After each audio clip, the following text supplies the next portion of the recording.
Hello viewers, নমস্কার। কেমন আছেন সবাই? সকাল সকাল চলে আসলাম একটা পার্সেল নিয়ে।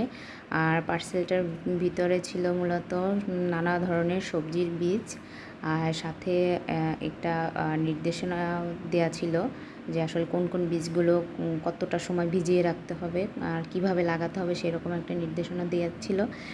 আর এখানে বীজের ভিতর ছিল পেঁপে বীজ, ক্যাপসিকামের বীজ, খিরাই, তারপর চিচিঙ্গা, মিষ্টি কুমড়া, শসা, গাজর, চাল কুমড়ো, টমেটো, তারপরে পালং শাকের বীজ, বরবটি, চিচিঙ্গা, মূলা, তারপরে বোম্বাই মরিচ, লাউ ছিল 2 প্রকারের, ফুলকপি, ধনিয়া পাতা, সিম, লাল শাকের বীজ, এই প্রায় এখানে 24 ধরনের বীজই ছিল নানা শাক সবজির। তো আপনারা সবাই জানেন যে আমার ছাদে একটু ছোট ছাদ বাগান আছে, তো সেখানে লাগানোর জন্য মূলত পার্সেলটা আনা।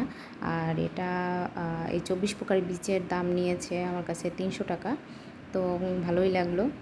সবাই ভালো থাকবেন, সুস্থ থাকবেন। টাটা।